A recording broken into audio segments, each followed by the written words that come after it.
adduunyadu way dhammaanaysaa ma ahan inaan macaansano adduunyadu way ka macaan tahay malabka ma ahan inaan dhadhansano waa inaan ka fakarnaa geerida xanuunkeeda sakaraadka qaraarkiisa iyo aakhiro ilaahay maxaan la hortagaynaa haddaan ka sheekayno xumaan iyo faqsi iyo heeso aan ku ma jiraa ruux ku seexdo ama ku soo tooso maxaa ka dhiman geeridaada ma isweydiisay dhinacyadaada ma fiirisay malakamoodkii ma ku ag taagan yahay ma kuu soo dhow yahay ma kuu soo socdaa adduunyada ma ka tashatay mase waad ku tashatay maxay tahay fakarkaaga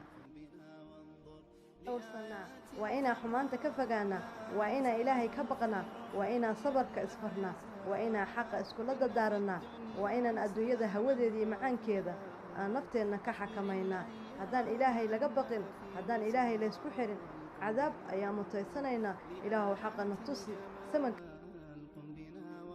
haddaad tidhaahda waan dhallin yarahay haddaad tidhaahda adduunyada aan ka raaxaystee miyaad isweydiisay adduunyada miyaad ku waaraysaa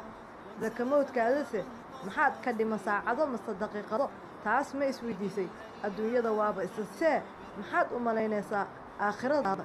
maxaad noloshaada ka malaynaysaa noqo ruux ku tashanaya saacaddiisa noqo ruux sugaaya geeridiisa noqo ruux ka tegaya adduunkan noqo ruux ku leh adduunyada wax yar ama saacado ama daqiiqo ama sikir wax la mida